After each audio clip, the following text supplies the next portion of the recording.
Yes, my dear students, today we are going to discuss chapter number 4, that is from the diary of Anne Frank, right?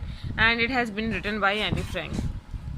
So let us go to our chapter, that is the beginning of our chapter, and it is written over here.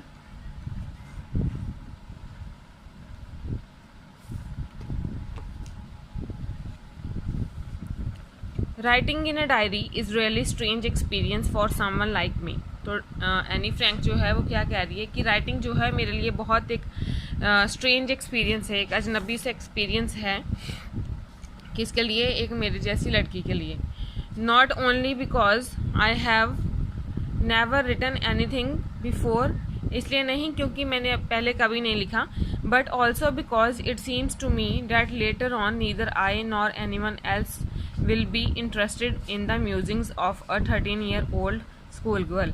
कहती इसलिए मेरे लिए ये लिखना अजनबी नहीं है कि I have never written before, कि मैंने पहले कभी नहीं लिखा, बल्कि इसलिए कि बाद में उसका कोई यूज़ नहीं होगा। उसके कहने का मतलब neither I nor anyone else will be interested in the, क्योंकि ना ही बाद में वो कहती है कि मैं खुद इंटरेस्ट लूँगी उसको पढ़ने में, और ना ही कोई और। ठीक है, कि एक 13 ईयर की जो लड़की है, स्कूल गर्ल है, उसने इसमें क्या लिखा होगा।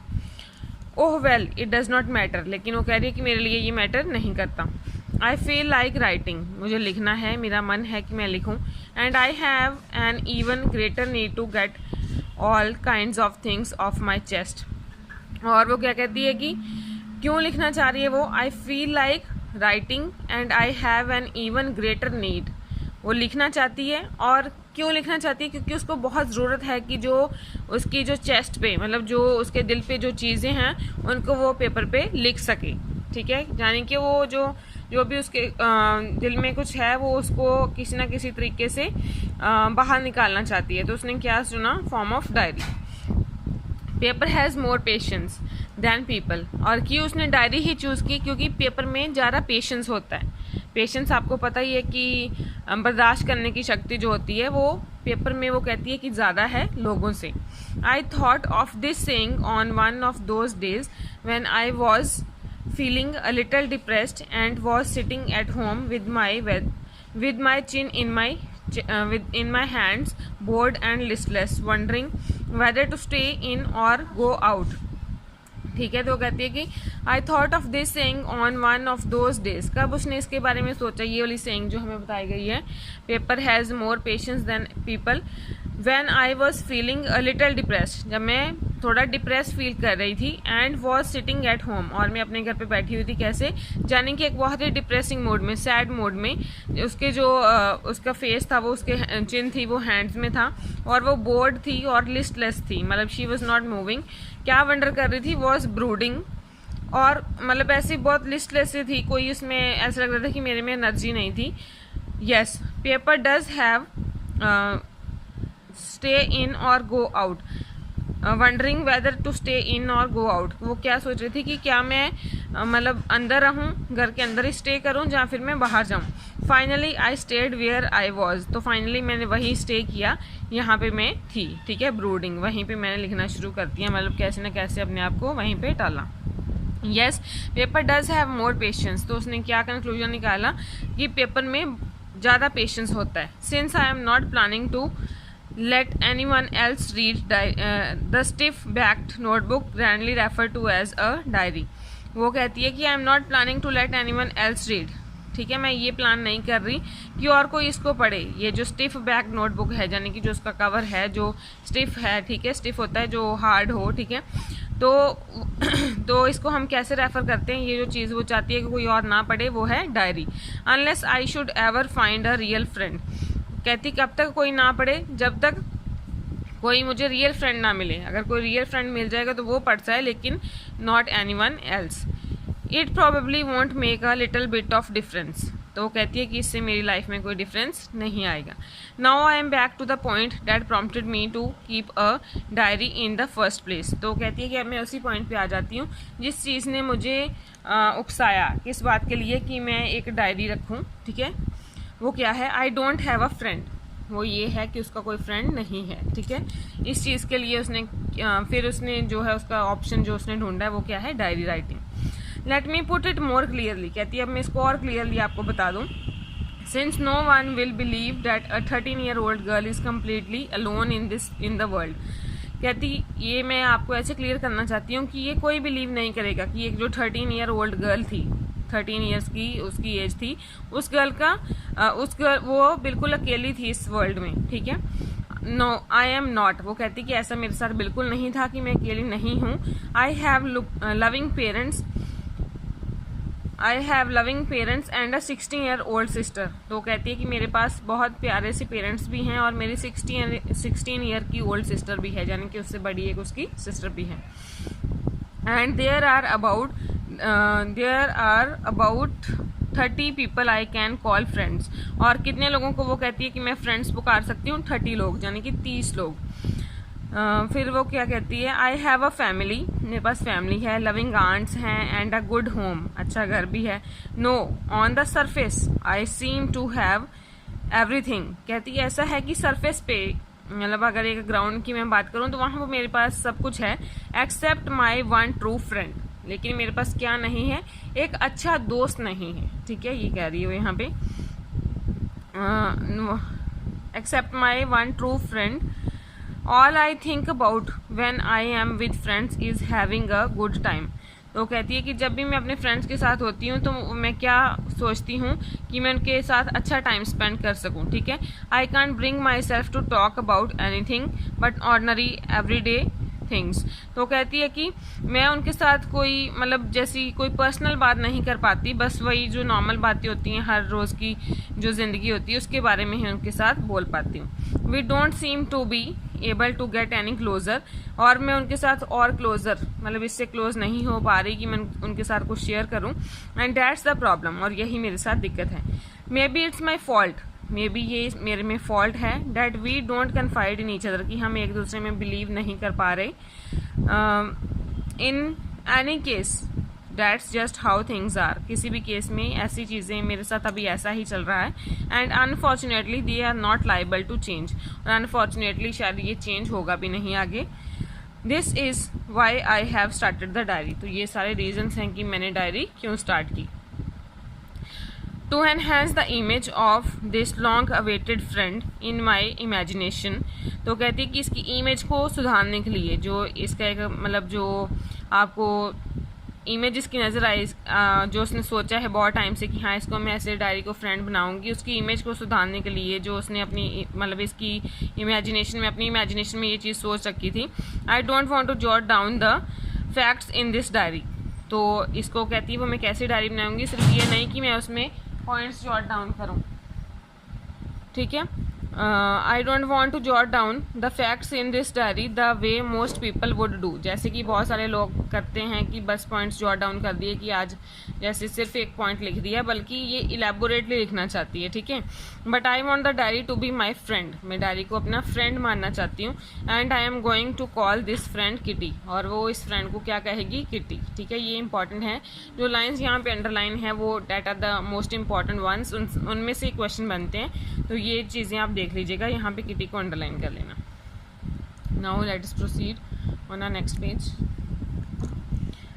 Since no one would understand a word of my stories to Kitty if I were to plunge right in, ठीक है। वो कहती है कि अगर मैं सीधा डायरी लिखने पे आऊँ, ठीक है, तो किसी को भी एक वर्ड भी समझ नहीं आएगा कि मैंने किटी में क्या लिखा, ठीक है। अगर मैं एकदम से मतलब जो उसकी ट्रूली फीलिंग्स अगर वो मैं लिख दूँ तो किसी को कुछ नहीं समझ आएगा। I would better provide a brief sketch of my life, तो इसलिए मैं अपना जो ब्रीफ स्केच है मतलब थोड़ी सी इंट्रोडक्शन जो है वो प्रोवाइड करवाऊंगी, क्योंकि as I dislike going so much as I dislike going, क्योंकि मुझे अपनी इंट्रोडक्शन ज़्यादा देनी पसंद नहीं है, तो इसलिए मैं अपनी ब्रीफ जो इंट्रोडक्शन है वही दूंगी। My father the most adorable father I have ever seen, तो वो कहती है कि मेरे जो फादर हैं वो बहुत लविंग फादर हैं, जो मैंने मतलब ऐसे लविंग फादर कभी नहीं देखे। Did not marry my mother until he was 36, और कब मैरिज हुई, did not marry my mother until he was 36, जब उनकी एज 36 थी तब उन्होंने मैरिज की, और उसकी मदर की कितनी एज थी 25, ठीक है, उस टाइम पे उन दोनों की मैरिज हुई। माई सिस्टर, उसकी जो सिस्टर है, जो एल्डर सिस्टर हमने अभी पढ़ा कि शी 16 ईयर ओल्ड, उसने बताया, मार्गरेट उसका नाम है, was born born in Frankfurt in Germany. तो उसका जन्म कहाँ पे हुआ, जो उसकी सिस्टर है, फ्रैंकफर्ट में हुआ, जर्मनी में। कब? 1926 में। और एनी फ्रैंक का कब हुआ? आई वॉज बॉर्न ऑन 12 जून 1929 में इसका जो है बर्थ हुआ। I lived in Frankfurt until I was 4। और वो कहती है कि मैं फ्रैंकफर्ट में कितना टाइम रही, जब तक मैं 4 ईयर्स की थी। My father immigrated to Holland in 1933। तो उसके जो फादर थे उन्होंने इमिग्रेट मतलब शिफ्ट कर लिया कहाँ? हॉलैंड में। कब? 1933 में। ठीक है। माई मदर एडिथ होलैंडर, उसकी जो मदर थी उसका नाम क्या था? Edith Hollander Frank. Went with him to Holland in September. तो उसकी जो मदर थी वो भी उनके साथ हॉलैंड में शिफ्ट हो गई। कब? सितंबर में। While Margaret and I were sent to Aachen. और इसके जो मतलब मार्गरेट और जो इसकी सिस्टर थी इनको कहाँ भेज दिया गया? एचिन में। किसके साथ रहने के लिए? ग्रैंड मदर के साथ रहने के लिए। ठीक है। तो यहाँ पे है यहाँ पहुँच गए थे हम। मार्गरेट वेंट टू हॉलैंड इन दिसंबर। फिर मार्गरेट जो थी वो कब गई वहाँ पे? दिसंबर में गई।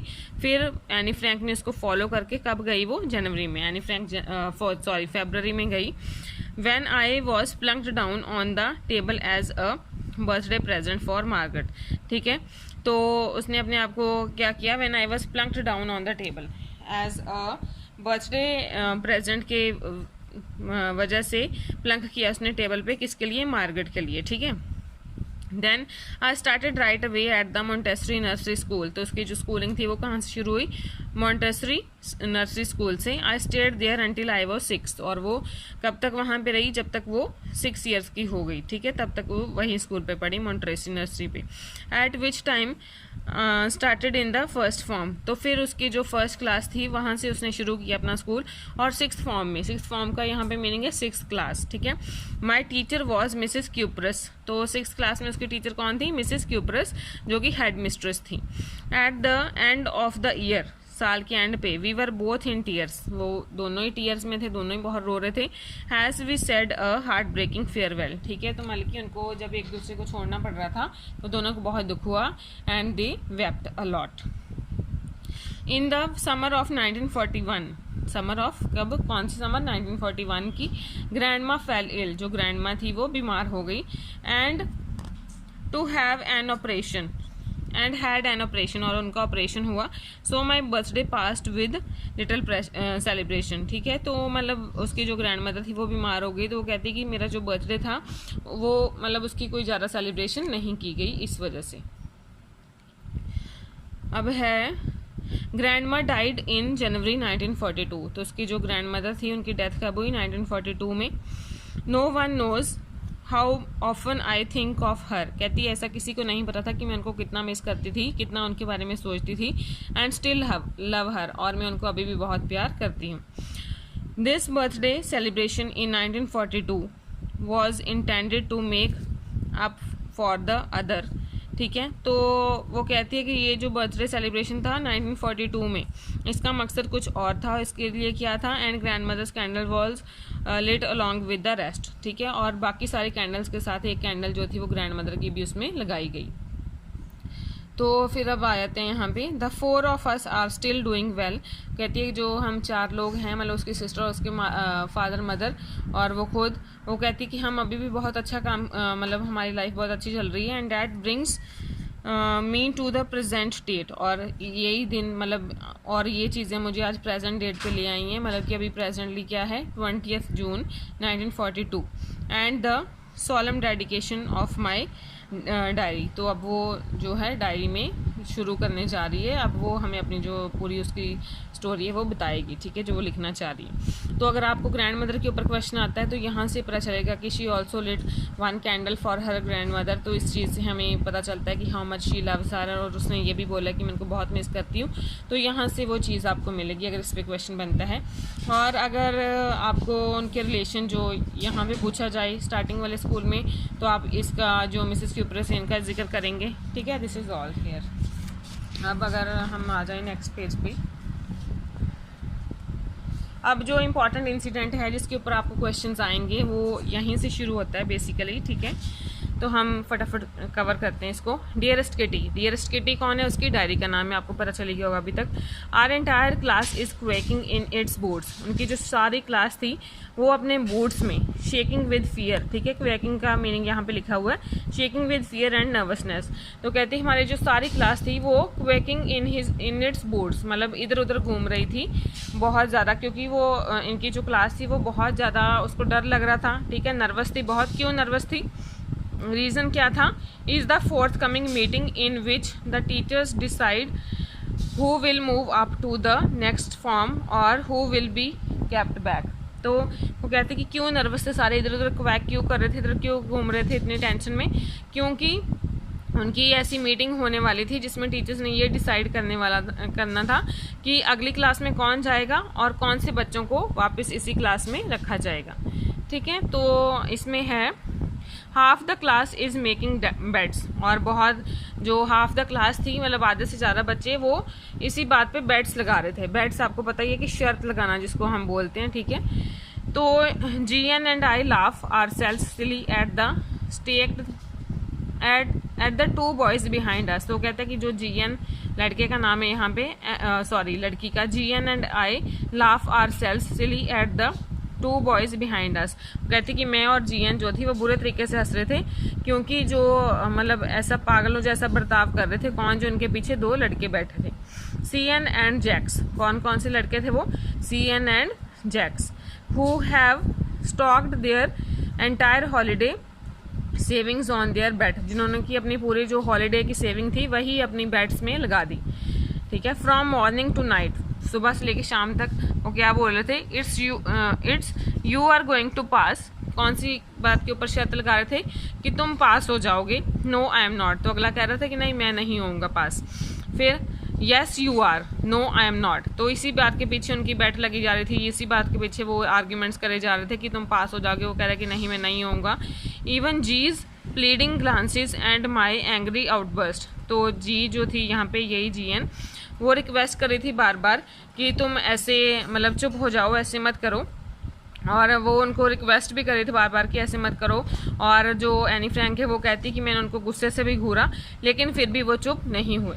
If you ask me there are so many dummies that about a quarter of the class should be kept back. वो कहती है अगर आप मुझे पूछो सीरियसली तो क्वार्टर ऑफ द क्लास है, मतलब 1/4 ऑफ द क्लास है जिसको कि वापस इसी क्लास में रखना चाहिए, ठीक है। डमीज यानी कि जो बिल्कुल रिस्पॉन्स नहीं करते बच्चे, उनको बोला गया है कि वो उनको इसी क्लास में रखना चाहिए।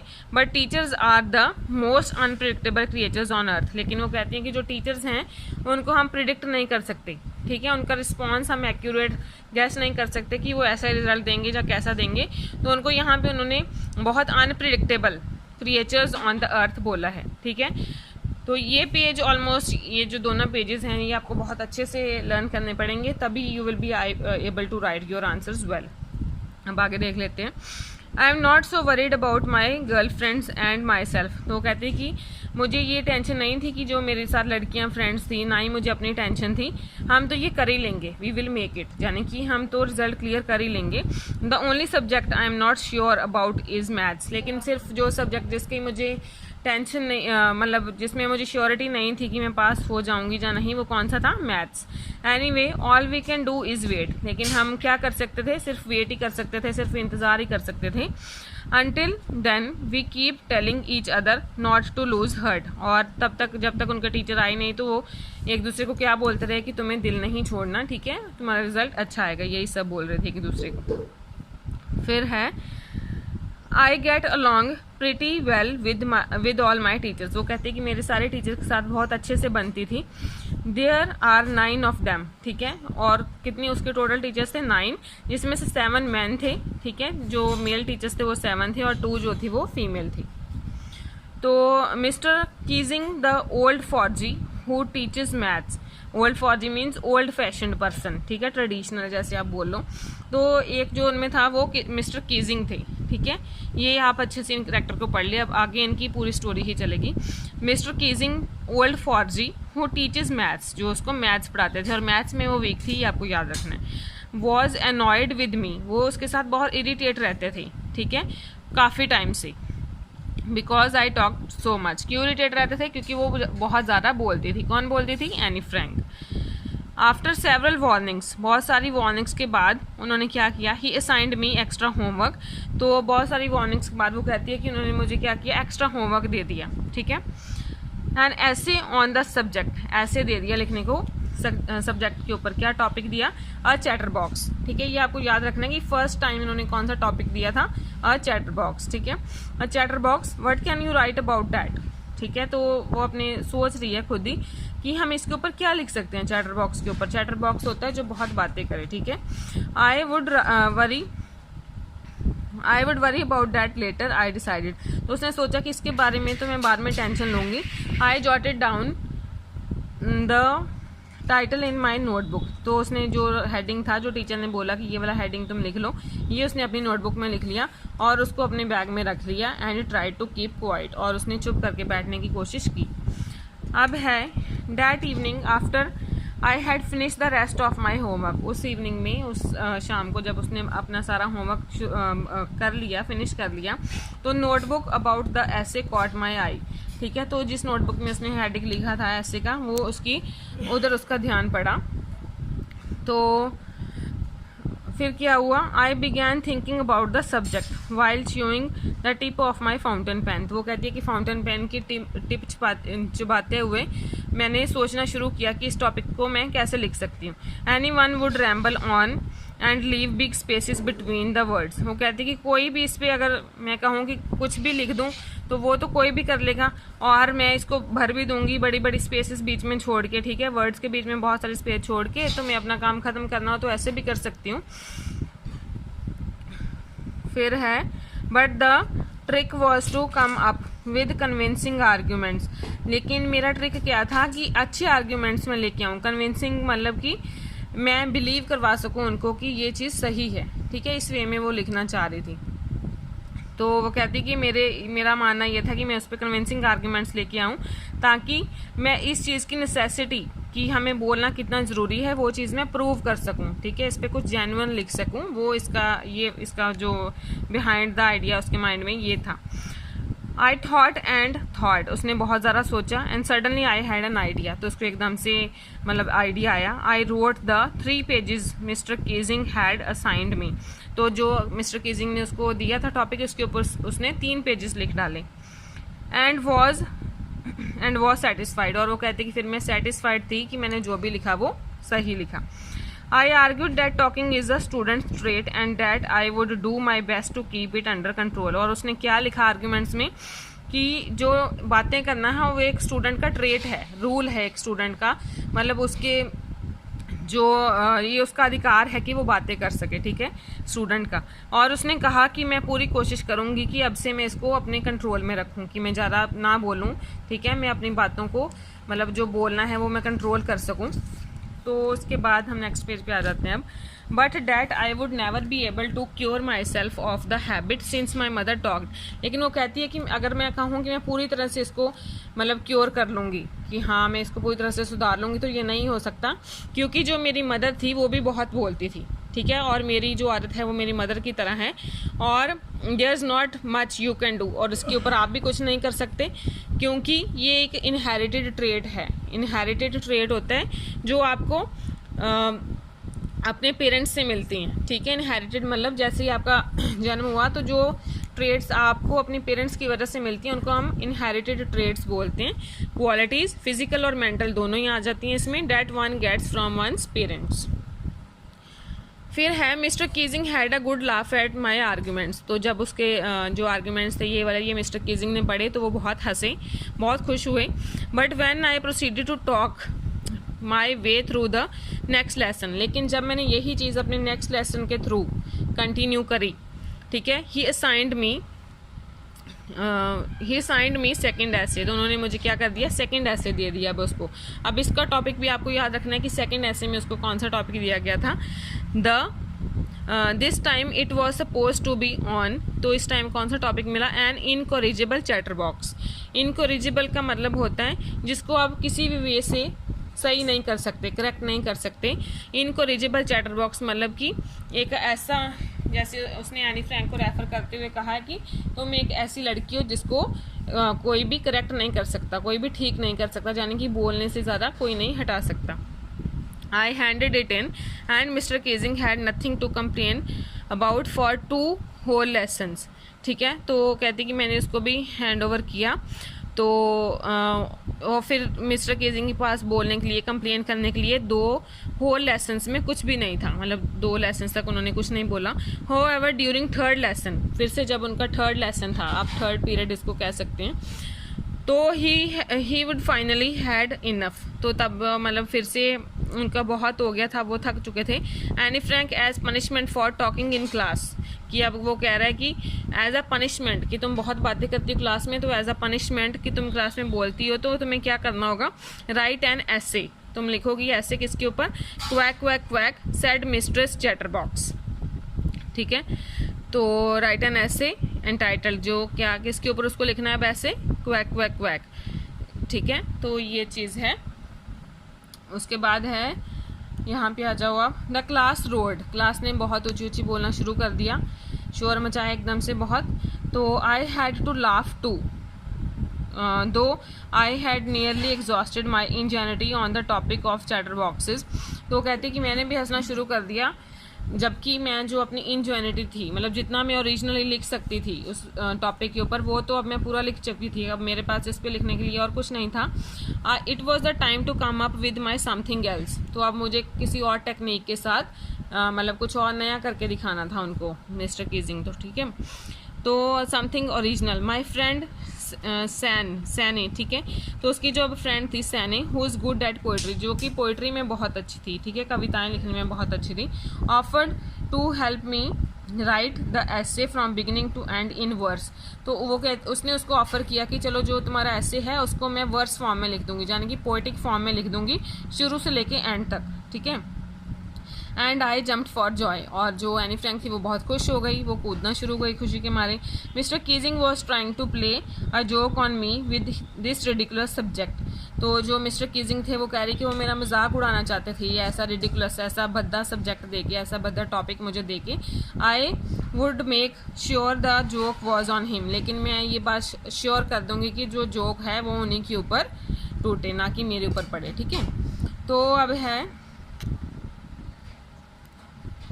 आई फिनिश्ड माई पोएम, वो कहती कि मैंने अपनी पोएम फिनिश की, and it was beautiful, it was about a mother duck and a father swan, और ये किसके बारे में थी, एक ब्यूटीफुल पोएम थी जो किसके बारे में थी, मदर डक के बारे में थी, और फादर कौन था, स्वैन। ठीक है, तो उसने क्या लिखा, विद 3 बेबी डकलिंग्स, तो साथ में कौन थे, मदर डक थी, फादर स्वैन थे, और 3 उनके बेबी डकलिंग्स थे, उनके बच्चे कितने थे, 3।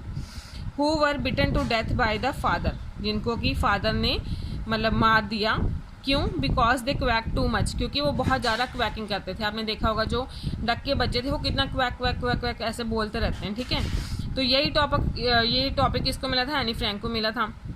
तो उसने क्या फिर पोएम बनाई कि एक जो मदर डक थी और जो उसके फादर स्वैन थे, उनके 3 बच्चे थे, वो फादर जो था, फादर स्वैन ने किस लिए मार दिया, क्योंकि वो बहुत ज़्यादा क्वैक क्वैक करते थे। ठीक है, luckily mister Keesing took the joke the right way, लेकिन ये मिस्टर जो केजिंग था उसने ये जोक को सही तरीके से ले लिया, जाने कि ये उसने किसके ऊपर टॉन्ट मारा था, मिस्टर केजिंग के ऊपर ही मारा था, कि जैसे आप बोलने से रोकते हो, जो बच्चे हैं वो तो अब बोलेंगे ही, तो ऐसे जो उसने एग्जाम्पल किसका दिया था, फादर स्वैन का, तो ये उसको अच्छे से जोक समझ आ गया।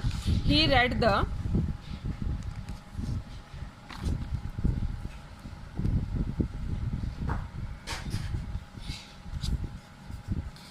The poem to the class, और उन्होंने वो पोएम पूरी क्लास के सामने पढ़ी, एडिंग हिज ओन कमेंट्स, और उसमें अपने कमेंट भी ऐड कर दिए, and to several other classes as well, और उन्होंने बहुत सारी दूसरी क्लासेस को भी ये पोएम पढ़ के सुनाई। Since then I have been allowed to talk and have not been assigned any extra homework, और तब से एनी फ्रैंक कहती है कि मुझे बोलना अलाउड हो गया, उन्होंने कभी मुझे बोलने से नहीं रोका और मुझे कभी एक्स्ट्रा होमवर्क भी नहीं दिया। ऑन द कंट्ररी, और उसके ऑपोजिट मिस्टर कीजिंग जो थे, always making jokes this days, और मिस्टर कीजिंग आजकल जो थे वो भी अब जोक्स बनाने लग गए थे। ठीक है, ये ऑपोजिट हो गया कि पहले वो सीरियस थे, अब वो मिस्टर कीजिंग जो थे वो जोक्स बनाने लग गए। तो ये है एक्सट्रैक्ट हमने पढ़ा। ठीक है, योर सैनी करके उसने अपना नाम लिखा है। ये एक्सट्रैक्ट लिया गया है the diary of a young girl में से विद स्लाइट अडेप्टेशन, मतलब इसमें थोड़े बहुत चेंजेस किए गए हैं. So this is all about this chapter. I hope you may have understood and once you will go through it twice or thrice you will be able to understand it better. So all the very best, and if you still have any doubts you can comment in the below section. So all the very best to you.